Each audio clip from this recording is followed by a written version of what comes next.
আসসালামু আলাইকুম। সাবিনার রান্নাঘরে আপনাদের স্বাগতম। আজ রান্না করব লাউয়ের খোসা ভাজি। তার জন্য প্রথমেই কড়াইয়ে তেল দিয়ে এর মধ্যে কুচি করে রাখা পেঁয়াজগুলো দিয়ে দেব। পেঁয়াজগুলোকে হালকা ভেজে নেব। এরপর ভাজা পেঁয়াজগুলোর মধ্যে আগে থেকে কেটে রাখা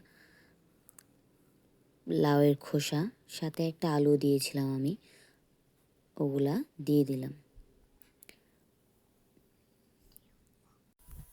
লাউয়ের খোসা এই রেসিপিটা খুবই সহজ এবং খুবই মজাদার হয়ে থাকে।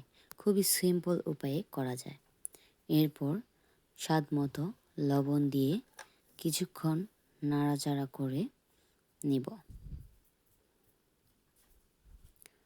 এরপর নাড়াচাড়া করে হালকা আঁচে এটা একটু ঢাকনা দিয়ে ঢেকে সিদ্ধ হওয়ার জন্য রেখে দিব।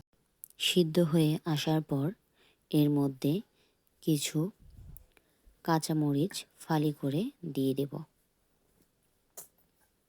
কাঁচামরিচটা আপনি বেশিও দিতে পারেন, কমও দিতে পারেন, আপনি যেরকম ঝাল খেতে পছন্দ করেন। দেওয়ার পর হালকা ভেজে নেব। লাল লাল হয়ে গেলে নামিয়ে নেব।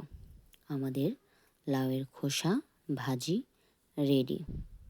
খুবই সুস্বাদু এবং খুবই মজাদার এই রেসিপি, খুবই সহজ উপায়।